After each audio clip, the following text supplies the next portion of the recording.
Hi. If you're watching this video, am I framed nicely? No, I guess I should, maybe I'll stand about here.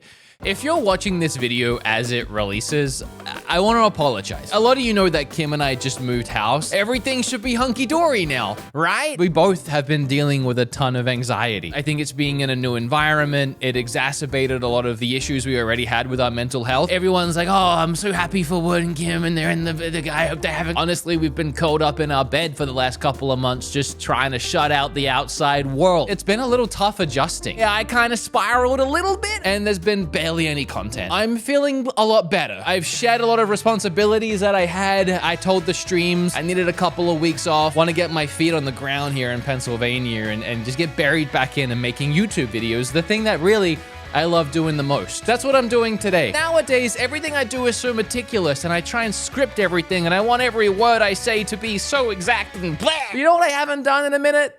Just talked about games that I like. And lately, to ease a lot of my anxiety, I've been playing a ton of Nintendo Switch games, and a lot of them are really great, and I want to show them to you. So that was a really long-winded way about saying, hey, here's some fun games you might like to buy and stuff. Subscribe.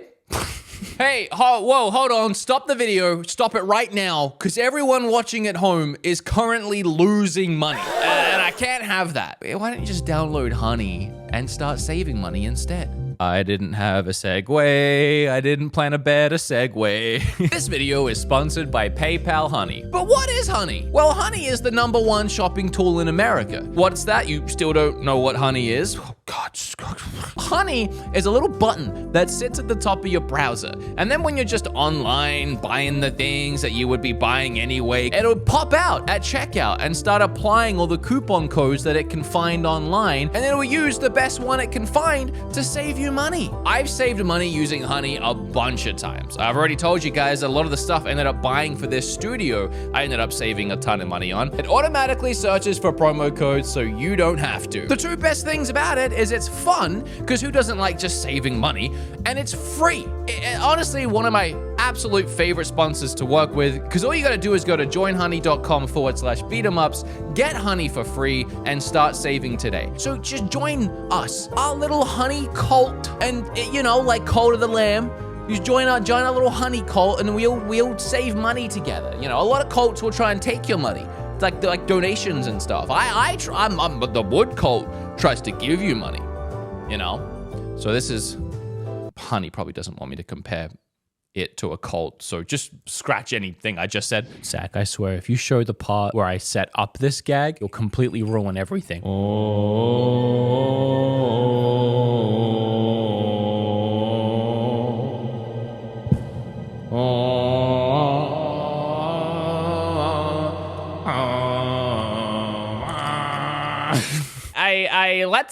Okay, that was weird. Cult of the Lamb very quickly became one of my favorite indie games I've ever played. And I might be a little biased because I have a pretty solid relationship with Devolver Digital. They published this game and they even sent me a little plushie and also gave me a code for the game on Steam and on Switch and one for Kim. What do you want me to tell you? Yes, we're best friends. Yes. Cult of the Lamb is an immediate indie darling and smash hit. What would happen if you took elements of Hades and Stardew Valley and Animal Crossing and smashed them all into one game, but also gave it a really demonic theme where you run an organized cult and you raise your followers, but then also sacrifice them to the lords above when you need extra health or really for any reason? Cult of the Lamb manages to do something that just, you don't see it done very often. A fantastic, gorgeous art style, eerie and beautiful music. If you guys have ever watched the show White Lotus on HBO, the music is so similar, it sends chills down my spine every time it kicks in. And then an ever so satisfying gameplay loop. There's two main elements to it. The first element is the town that you live in, the little area where you take care of your followers, you grow crops, you do your daily sermons and your rituals. Then the other half of the game is where you go out on the roguelike Hades-style dungeon runs, collecting as many materials as you can while you're out there and hopefully killing the big bad at the end of the run. If you make it back safely with all of your stuff intact, you can use that stuff to better your followers and your little town that you're living in. But that's not all. You also have a little fishing village. It's very Stardew Valley style fishing, where you have to hold the A button and time with a little moving counter meter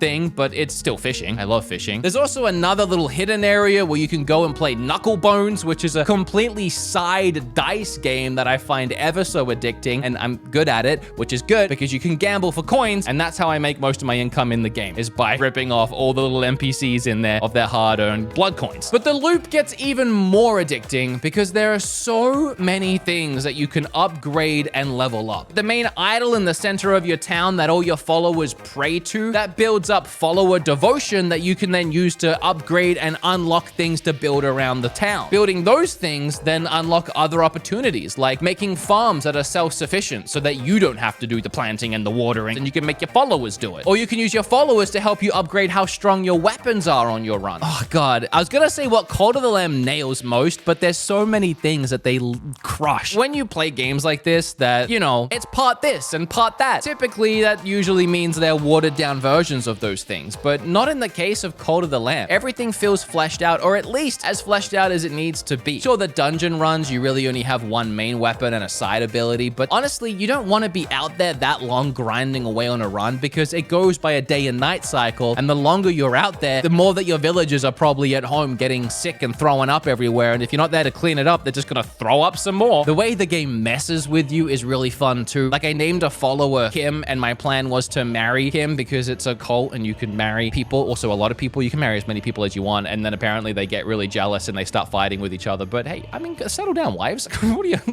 I'm a busy man. In a brilliant move leading up to the game's launch, they introduced Twitch integration, which has made this game so much more fun with me and my followers. Something I realized is Twitch is essentially just a cult in itself. I'm the cult leader. You guys are all there following me, worshiping me, giving me money. But it's so easily transferable to the game. When you get a new follower, you can design it if you want, or you can raffle it off to Twitch chat and they can design the character down to the shape and the color and then name it, and then it's just always in your game until you want to sacrifice one of your Twitch followers so that you can level up your new dagger. It's worth it.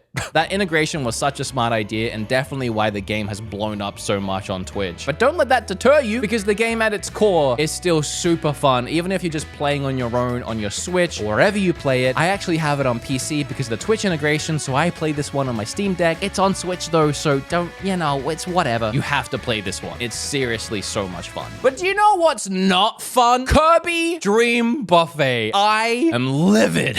No, not really. I'm sorry if you like it. I really don't like Fall Guys. I feel like I'm in a minority there because the whole world seems to be obsessed with the fallen fellas. I just don't like not being able to control these weird, wacky little fat guys as they wobble around an obstacle course. Oh, look at me. I want to feel like I am in total control of the character when I play. So when I saw Kirby Dream Buffet and saw that it was very, very similar to Fall Guys, I wasn't exactly excited, but coming off the hype of Kirby Forgotten Land, I wanted to get me some more of the pink fluff ball. I'm a Kirby fan now. Finally, for the first time in my life, a Kirby game comes out when I'm a fan. Now I know how the Kirby fans have been feeling for the last 35 years. Like, maybe it's not that bad, but I will say, at least from a technical standpoint, right now, this game is a mess. For $15, I have never seen a Nintendo first-party game release in this dire of a state. I'm talking lag and frame rate spikes down to like 5. The game will come to a standstill when there's too much action on the screen, and the game is really all about action. I'm surprised it was shipped and released in this state. This is not Nintendo's level of quality that I'm used to by any means. The game itself, when it's working, is fine. I really do feel like 15-year-old me would come and sack tap me, even at the thought of the words I'm about to spew out of my mouth. This game should have been free with microtransactions.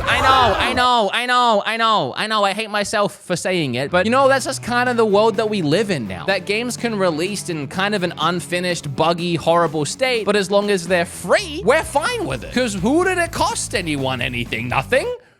What did I just say? I don't think they should have charged for this game, because even if it was working 100%, it's still kind of bare bones. You play as Kirby, or a different color of Kirby, and you race. It's like Fall Guys, but if the controls were even worse, and you got Mario Kart style pickups on the way, like you can turn into a donut and roll really fast. And the aim of the game is to collect as many strawberries as you can as you race to the finish. And then the first one to the finish gets a whole bunch of strawberries. Usually per game, you get 4 mini games, 2 races, and then 2 arena style brawls where you fight to get as many strawberries as you can. It's not bad. It's kind of creative. And apparently the more you play and the more you level up, the more courses and arenas and things you unlock that you can play. But I just couldn't stomach it. Bob, Scoot, and I played it on Twitch for I think maybe even 20 minutes. And we just kind of felt like we'd seen what it had to offer. The thing that was frustrating me the most is they spliced in Mario Party elements where at the end of the game you get bonus strawberries based on things, which in Mario Party I don't mind, because in Mario Party I can usually plan for that. I have like 45 minutes to decide if I want to land on a bunch of happening spaces or not in case there's a happening space bonus star at the end of the game. But in Kirby, I won twice. And then at the end, the game went, oh, well, Scoot picked up a blueberry at some point, so we're gonna give him 100 strawberries for that. And oh, look, Scoot won now. The Scoot is different! What are you guys doing to get bonus strawberries?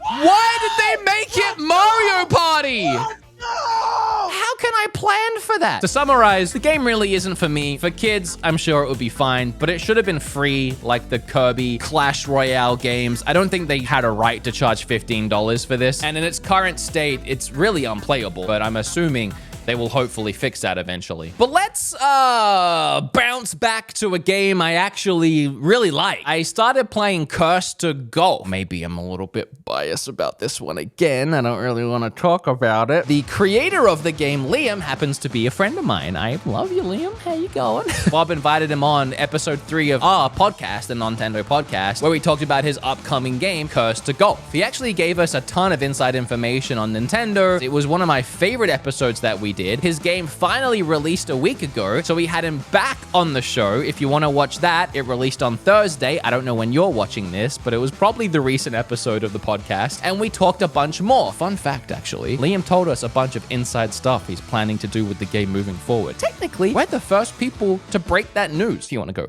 listen or watch that, links down below. Curse to Golf is unique. It's an idea that hasn't been done before. Golf games typically are very lighthearted, casual fun, and you can picture them in your mind as I'm talking about them right now. I know that you all can because everyone's played one at some point. What if you took that idea and you made it balls hard? That's a golf ball joke. Curse to Golf is a golf-like game or a golf rogue-like game. It's not a spoiler. It happens in the first 10 seconds. You get struck by lightning and you die. Sorry, ruined the game for you. You get sent all the way down to hell, Hades style. Now you gotta fight your way out. And the only way you can get out is by playing golf. So you're kind of cursed to golf. But you don't just play regular golf. No, you have these crazy weirdo areas and arenas to play golf in where you need to time and aim your shots perfectly with the help of a bunch of ace cards that will grant you an array of special abilities. But if you can't make it out of all of the 18 holes, you lose and you go all the way back to the start. It's different the next time and you gotta try again. And guess what? It's hard. You'll have to try again and again and upgrade yourself and get better until you can finally beat it. It's a very unique idea, something that hasn't been done before. It's cutesy, it's fun, so if you're up for the challenge, I'm enjoying Curse to Golf. I need to play it more though. Bob sucks at it. He said he can't beat it. So you want to be better than Bob? Buy the game. How's everyone doing tonight, huh? Where are you from? Haha, Mississippi. Actually, to move here, we had to go over the Mississippi River. There was like a Bass Pro Shop. There was a giant pyramid building. Zach, pull up a picture of the pyramid Bass Pro Shop. I passed that on the way here. I might keep this next one short, but Spider-Man recently dropped on Steam. Now, I already reviewed this game like 5 years ago. At a weird point in my life with Kim, we had just had our very first apartment completely flood, and we had moved into an Airbnb temporarily. Spider-Man came out, so I reviewed Spider-Man in the Airbnb. It was a fun time. Not really. But it came out on Steam, which means I can play it on Steam Deck. You probably already saw my Neo Air video where I downloaded it on that. I thought, you know what? I'll get some B-roll of it on Steam Deck so that I can compare the two. And oh my god, the Steam Deck still impresses me so much. There was no compromisation here at all. The game just looks gorgeous. Also, another reason why I wanted to talk about it is because I recently bought that really ultra-wide, cool LG monitor, and I installed Spider-Man onto my PC. It actually supports the full native wide monitor. You can even pull the draw distance all the way back from Spider-Man, so Spider-Man is like a little dot in the middle of the TV, and then you have the entire city as you swing by. I love this game. Like, it is so therapeutic just swinging through the city. I didn't really want to get into a whole review of Spider-Man. I've done that already. I wanted to talk about how good it is on Steam Deck. Any chance I can get to talk about some of the games I'm playing on it, I will. Speaking of, this one's fun because it is a Switch game, just not yet. It comes out October 7th, and I'm really curious to see how No Man's Sky adapts to the Switch. As I said, since I moved here, I've been having a little bit of a rough time, just with anxiety and stuff, so I picked up No Man's Sky to play with a friend of mine, Fried Biscuits, because I heard the game has changed a lot, and I know it's one of them therapeutic games, kind of like Minecraft, so I thought I'd get in there and I'd mine away at a planet or something and see what the game was like. Turns out that game is insane now. I need to actually do a full review when it comes out on Switch, so you guys can have a better idea, but just to gloss over it, there is so much to do in that game. What pulled me in initially was that it has full VR support. I'm a sucker for VR. Him sitting down in the cockpit and then using both the controllers to grab the thrust and like the little aim thing, whatever that's called, and take off from a planet, fly seamlessly into space, find another planet and land on it, and then get out, blew my mind. Something that VR suffers from is there's not enough games that are actually games. There's not enough VR experiences that don't feel like tech demos. Half-Life Alyx I've reviewed, and I love that game because it is a full-blown action-adventure game from start to finish. And No Man's Sky gives me the same feeling. So I've been playing a mix between VR on my PC and handheld on the Steam Deck. It starts slow with you on a planet mining some materials and it teaching you the game, and you have to fix up your spaceship. But from there, it just gets wild. There are so many missions you can take from space stations to go and earn some credits to save up and hopefully buy a new ship. You can warp around all these different universes, getting into dogfights in space. Fried Biscuits made an underwater base. I got a massive freighter in space now that I can keep all of my ships on. Oh my god, I'm like gushing over No Man's Sky. People are gonna think that I'm insane. This game came out in like 2015. I'm just saying, if you haven't played the game, or you played it back when it released and you didn't like it because you thought it was gonna be something it wasn't, it is that thing now. They have done so much work to this game. It's so content packed at this point. I don't even know how they're gonna make that work on Switch. That sounds like a nightmare. When the game does release on Switch, I'll get it on Switch and I'll probably stream it on Twitch, but I'll get a better feel for the Switch port and I'll do a full review of it. But I'm just saying, in the meantime, if you see it go on sale on Steam, pretty good, especially in VR. So really, over the last month, all of that and Xenoblade, I gotta be honest, Xenoblade took up a lot of time, but I'm not talking about that yet. I'm writing a review of it. And Valorant, a lot of evenings I'll have a couple of games of Valorant, but that's been my gaming. It's been a real blast. It's such a diverse and fun mix of games, other than Kirby, which I didn't really care for. But it's crazy to me every time anyone says 2022 for gaming sucks, or it's slow, or there's nothing to play. You know, I'm all over the place. There's new games releasing all the time. You just gotta keep your finger on the pulse of fun indie games, as well as diving back into the past and trying games that came out a while ago that maybe you missed, or maybe they're better now. I love gaming. I gotta say, it really helped my anxiety over the last month or so. Gave me something to do, something to distract me, something for fun. I got into video games because when I was like 12, 13, 14, and I was a little emo kid with depression, and I'd hide away in my room with my N64 and fell in love with Zelda and Smash Brothers. I can't get enough.